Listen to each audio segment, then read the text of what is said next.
குறைகள் நிவர்த்தியாகணும், பாபங்கள் நிவர்த்தியாகணும், சகல பாவங்கள் தோஷங்கள் கிரகதோஷங்கள் எல்லாமே நிவர்த்தியாகணும்னு சொல்லி சாமியை வேண்டி பிரார்த்தனை பண்ணி நம்ம ருத்ரஹோமமானது விசேஷமான ஹோமம். சிவபெருமானுக்கு 11 அத்தியாயங்களை உடையது.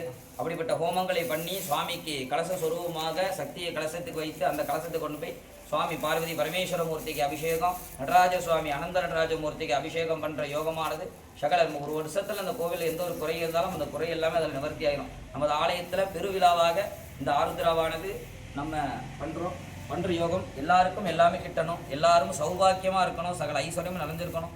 ஒவ்வொரு வருடமும் பண்ணும்போது சுவாமி நமக்கு அடுத்த வருஷம் அதுக்கு மேலே நமக்கு பண்ணுறக்கான கொடுப்பினை சுவாமி நமக்கு கொடுக்கணும் அப்படின்னு சொல்லி சுவாமியை மனசார வேண்டி பிரார்த்தனை பண்ணிங்க. எல்லாருக்கும் எல்லாம் கிடைக்கணும்.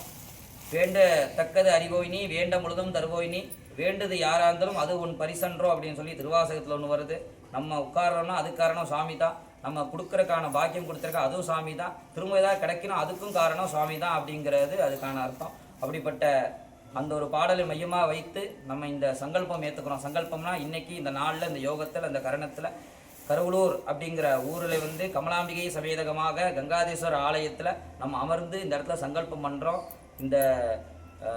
இந்த இடத்துல இந்த கிரேகாயுகம், இந்த கலியுகம், துவாரயுகம், இந்த கலியுகத்தில் இந்த நேரத்தில் அந்த பூஜை பண்ணுறோம் அப்படின்னு சொல்லி சுவாமிக்கு நம்ம சொல்கிறது. இந்த கல்யாணத்துக்கு எப்படி பத்திரிகை வைக்கிறோமோ அதே மாதிரி நம்ம ஹிருதயத்தில் இருக்க சுவாமிக்கு ஹிருதயத்தால் மனசார பிரார்த்தனை பண்ணி சொல்கிறது சங்கல்பம். சாமியை வேண்டி எல்லாருமே இருந்த வாக்கில் சுவாமியை வேண்டி எல்லாருக்கும் எல்லாமே கிடைக்கணும். ஏன்னா ஆலயத்துக்கு வரும்போது எனக்கு இது கிடைக்கணும்னு சொல்லிட்டு பிரார்த்தனை இல்லாமல் எல்லாருக்கும் எல்லாம் கிடைக்கணுங்கும் போது நம்ம படைத்த இறைவன் நமக்கு தேவையான அத்தனையுமே கொண்டு வந்து சேர்ப்பார். சுவாமியை மனசார வேண்டி எல்லாருமே பிரார்த்தனை பண்ணிங்க.